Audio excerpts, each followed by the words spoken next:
नमस्कार दोस्तों, आज की इस वीडियो में मैं आप लोगों को बृहस्पतिवार व्रत कथा सुनाऊंगी।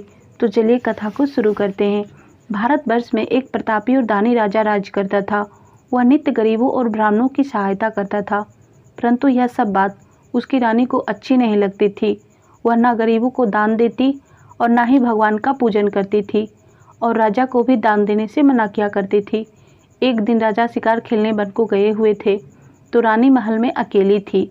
उसी समय बृहस्पति देव साधु के भेष में राजा के महल में भिक्षा मांगने के लिए गए और भिक्षा मांगी, तो रानी ने भिक्षा देने से इनकार किया और कहा, हे साधु महाराज, मैं दान पुण्य से तंग आ गई हूँ। मेरा पति सारा धन लुटाते रहते हैं। मेरी इच्छा है कि हमारा सारा धन नष्ट हो जाए और फिर ना रहेगा बांस और ना बजेगी बांसुरी। साधु ने कहा, देवी तुम तो बड़ी विचित्र हो। धन संतान तो सभी चाहते हैं, पुत्र और लक्ष्मी तो पापी के घर भी होने चाहिए। यदि तुम्हारे पास धन अधिक है तो भूखे को भोजन दो, प्यासे को पानी पिलाओ, मुसाफिरों के लिए धर्मशाला खुलवाओ। जो निर्धन अपनी कुंवारी कन्याओं का विवाह नहीं कर सकते, उनका विवाह करा दो।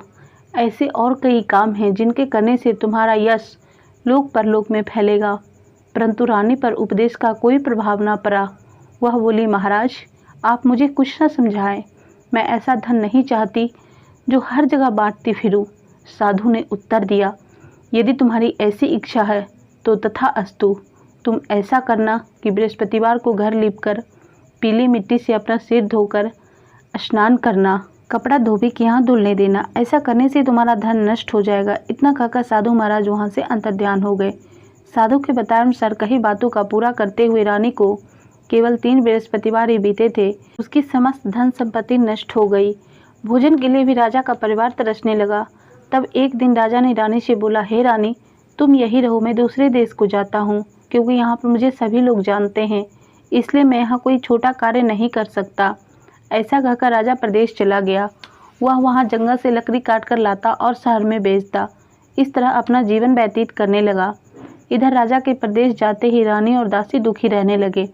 एक बार जब रानी और दासी को 7 दिन तक बिना भोजन के रहना पड़ा, तो रानी ने अपनी दासी से कहा, हे दासी, यहाँ पास के नगर में जा, वहाँ मेरी बहन रहती है। वह बहुत धनवान है, तो उसके पास जा और कुछ अनाज ले आ, ताकि थोड़ी बहुत गुजर बसर हो जाए। दासी रानी की बहन के पास गई। उस दिन गुरुवार था। रानी की बहन उस समय बृहस्पतिवार व्रत की कथा सुन रही थी। दासी ने रानी की बहन को अपनी बहन का संदेश दिया, लेकिन रानी की बड़ी बहन ने कोई उत्तर नहीं दिया। तब दासी रानी की बहन से कोई उत्तर नहीं मिला तो वह बहुत दुखी हुई और उसे क्रोध भी आया। दासी ने वापस आकर रानी को सारी बात बता दी। सुनकर रानी अपने भाग्य को कोसने लगी। उधर रानी की बहन ने सोचा, मेरी बहन की दासी आई थी, परंतु मैं उससे नहीं बोली, इससे वो बहुत दुखी हुई होगी। कथा सुनकर और पूजन समाप्त करके वह अपनी बहन के घर गई और कहने लगी, हे बहन, मैं बृहस्पतिवार का व्रत कर रही थी। तुम्हारी दासी मेरे घर आई थी, परंतु जब तक कथा होती है तब तक हम लोग ना उठते हैं और ना बोलते हैं, इसलिए मैं नहीं बोली। कहो दासी क्यों गई थी? तब रानी बोली, बहन तुमसे क्या छिपाऊं, हमारे घर में खाने तक को अनाज नहीं था। ऐसा कहते कहते रानी की आंखें भर आई। उसने दासी समेत पिछले 7 दिनों से भूखे रहने तक की बात अपनी बहन को विस्तार पूर्वक सुनाई। रानी की बहन बोली, देखो बहन, भगवान बृहस्पति देव सबकी मनोकामना पूर्ण करते हैं। देखो शायद तुम्हारे घर में अनाज रखा हो। पहले तो रानी को विश्वास नहीं हुआ, पर बहन के आग्रह करने पर उसने अपनी दासी को अंदर भेजा, तो उसे सचमुच अनाज से भरा एक घड़ा मिल गया। यह देखकर दासी को बड़ी हैरानी हुई। दासी रानी से कहने लगी, हे रानी, जब हमको अन्न नहीं मिलता तो हम व्रत ही तो करते हैं, इसलिए क्यों ना इनसे व्रत और कथा की विधि पूछ ली जाए, ताकि हम भी व्रत कर सके। तब रानी ने अपनी बहन से बृहस्पतिवार व्रत के बारे में पूछा। उसकी बहन ने बताया, बृहस्पतिवार के व्रत में चने की दाल और मुनक्का से विष्णु भगवान का केले के जड़ में पूजन करें तथा दीपक जलाएं, व्रत कथा सुने और पीला भोजन करें।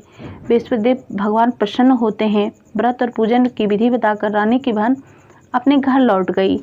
7 दिन बाद जब गुरुवार आया तो रानी और दासी ने व्रत रखा। घुड़साल में जाकर चना और गुड़ बीन ले आई।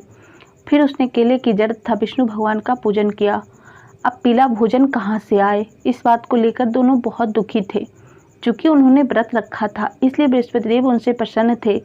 इसलिए वे एक साधारण व्यक्ति के रूप में आए। 2 थालों में सुंदर पीला भोजन लेकर दासी को दिए। तब दासी ने रानी को बोला, रानी जी भोजन कर लो। तो रानी ने कहा, वह भोजन तेरे लिए होगा। तब दासी बोली, नहीं, वह भोजन हम दोनों के लिए है। उसके बाद रानी और दासी ने भोजन किया। बृहस्पति देव की कृपा से रानी के पास फिर पहले की तरह बहुत सारा धन हो गया, लेकिन फिर रानी को आलस्य होने लगा। तब दासी ने उससे कहा, देखो रानी, तुम पहले भी इस प्रकार आलस्य करती थी, तो बड़ी मुसीबतों के बाद हमने धन पाया है, तो हमें दान पुण्य करना चाहिए, भूखे मनुष्य को भोजन कराना चाहिए और धन को शुभ कार्यों में खर्च करना चाहिए, तो इससे तुम्हारे कुल का यश बढ़ेगा, स्वर्ग की प्राप्ति होगी, पितर प्रसन्न होंगे। दासी की बात मानकर रानी अपना धन कार्य शुभ कार्यों में खर्च करने लगी, जिससे पूरे नगर में उनका यश फैलने लगा। एक दिन राजा दुखी होकर जंगल में लकड़ी काट रहा था, तो उसकी दशा को देखकर स्वयं बृहस्पति देव वहाँ साधु का वेश लेकर प्रकट हुए। लकड़हारे के सामने आकर बोले, हे लकड़हारे, तुम इस सुनसान जंगल में क्यों बैठे हो? लकड़हारे ने दोनों हाथ जोड़कर प्रणाम किया और उत्तर दिया, महात्मा, आप तो सब कुछ जानते हैं। इतना कहकर साधु ने संपूर्ण कहानी सुना दी। महात्मा बोले, तुम्हारी स्त्री ने बृहस्पतिवार के दिन बृहस्पति भगवान का निरादर किया है, जिसके कारण रुष्ट होकर उन्होंने तुम्हारी यह दशा कर दी। अब तुम चिंता मत कर, मेरे कहने पर चलो, जो तुम्हारे सब कष्ट दूर हो जाएंगे और भगवान पहले से अधिक संपत्ति देंगे।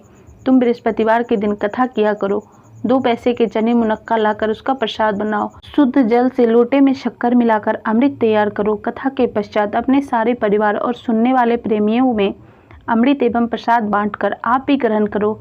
ऐसा करने से भगवान तुम्हारी सब मनोकामना पूर्ण करेंगे।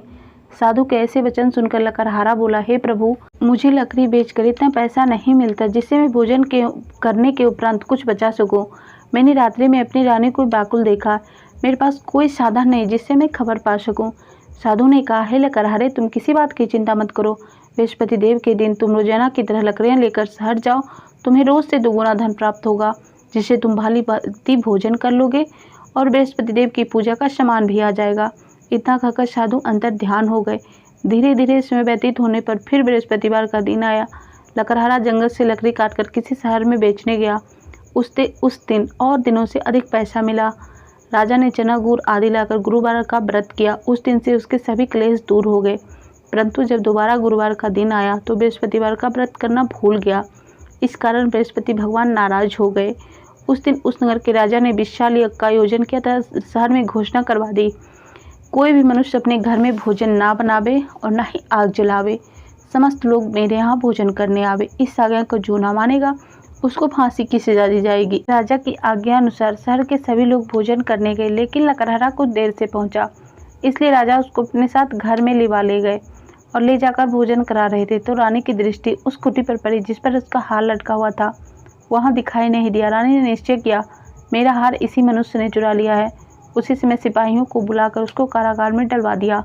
जब लकड़हारा कारागार में गया तो बहुत दुखी होकर विचार करने लगा, ना जाने कौन से पूर्व जन्म के कर्म से मुझे यह दुख प्राप्त हुआ है, और उसी साधु को याद करने लगा जो जंगल में मिला था। उसी समय तत्काल बृहस्पति देव साधु के रूप में प्रकट हुए और उसकी दशा को देखकर कहने लगे, अरे मूर्ख, तूने बृहस्पति देव की कथा नहीं की, जिसके कारण तुझे दुख प्राप्त हुआ। अब चिंता मत कर, बृहस्पतिवार के दिन कारागार के दरवाजे पर 4 पैसे पड़े मिलेंगे, उनसे तू बृहस्पति देव की पूजन करना तो तेरे सभी कष्ट दूर हो जाएंगे। अगले बार बृहस्पतिवार के दिन उसे 4 पैसे मिले। लकड़हारा ने कथा कही और उसी रात्रि को बृहस्पति देव ने उस नगर के राजा को स्वप्न में कहा, हे राजा, तूने जिस आदमी को कारागार में बंद कर दिया है वो निर्दोष है, वह राजा है, उसे छोड़ दे। रानी का हार उसी खूंटी पर लटका है, अगर तू ऐसा नहीं करेगा तो मैं तेरे राज को नष्ट कर दूंगा।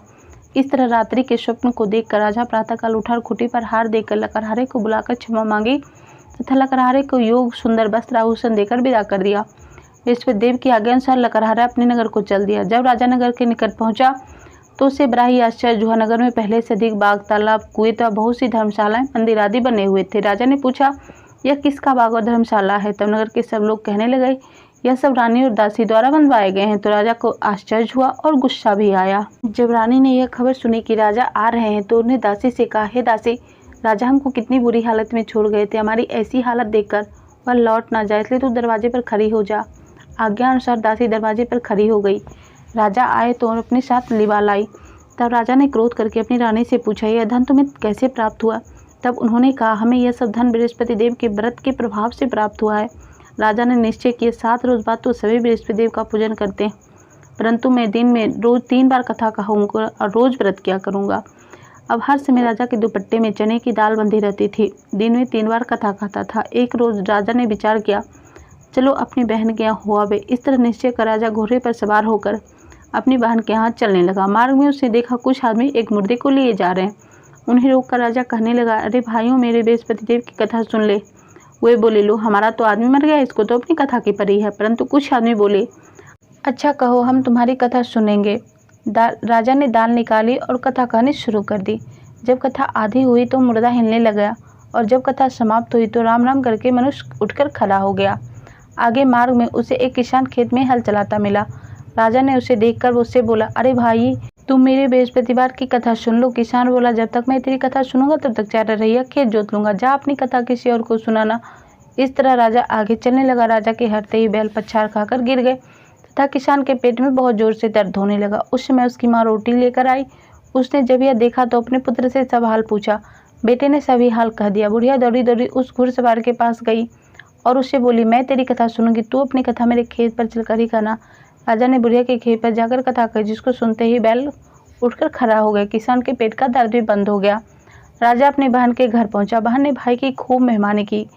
दूसरे रोज प्रातःकाल जब राजा जगा तो देखने लगे सब लोग भोजन कर रहे हैं। राजा ने अपनी बहन से कहा, ऐसा कोई मनुष्य है जिसने भोजन नहीं किया हो, जो मेरी बृहस्पतिवार की कथा सुन ले। बहन बोली, हे भैया, यह देश ऐसा ही है। पहले यहाँ के लोग भोजन करते हैं, बाद में अन्य काम करते हैं। अगर पड़ोस में कोई हो तो देखा हूँ। वह ऐसा कहकर देखने चली गई, परंतु ऐसा कोई व्यक्ति नहीं मिला जिसने भोजन न किया हो। अतः वह एक कुम्हार के घर गई जिसका लड़का बीमार था। उसे मालूम हुआ उसके यहाँ किसी ने 3 दिन से भोजन नहीं किया है। रानी ने अपने भाई की कथा सुनने के लिए कुम्हार से कहा। वह तैयार हो गया। राजा ने जाकर बृहस्पतिवार की कथा कही, जिसको सुनकर उसका लड़का ठीक हो गया। अब तो राजा की प्रशंसा होने लगी। एक रोज राजा ने अपनी बहन से कहा, हे बहन, मैं अपने घर को जाऊंगा, तुम भी तैयार हो जाओ। राजा की बहन ने अपनी सास से अपने भाई के साथ जाने की आज्ञा मांगी। सास ने कहा, चली जा, परंतु लड़कों को मत ले जाना, क्योंकि तेरे भाई के कोई संतान नहीं होते। भाई ने अपनी बहन से कहा, हे भैया, मैं तो चलूंगी, पर कोई बालक नहीं जाएगा। राजा बोला, जब कोई बालक नहीं चलेगा तो तुम जाकर ही क्या करोगी। बड़े दुखी मन से राजा अपने घर को लौट आया। राजा ने अपनी रानी से कहा, हम निर्वंशी, हमारा मुंह देखने का धर्म नहीं है। कुछ भोजन आदि किए बिना सो गया। रानी बोली, हे प्रभु, बृहस्पति देव ने हमें सब कुछ दिया है, वे हमें संतान भी अवश्य देंगे। उसी रात बृहस्पति देव ने राजा को स्वप्न में कहा, हे राजा, उठ, सभी शोध त्याग दे, तेरी रानी गर्भवती है।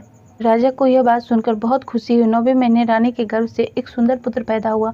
तब राजा बोला, हे रानी, स्त्री बिना भोजन के रह सकती है, पर बिना कहे नहीं रह सकती। जब मेरी बहन आवे तो तुम उससे कुछ मत कहना। रानी ने सुनकर हाँ कर दिया।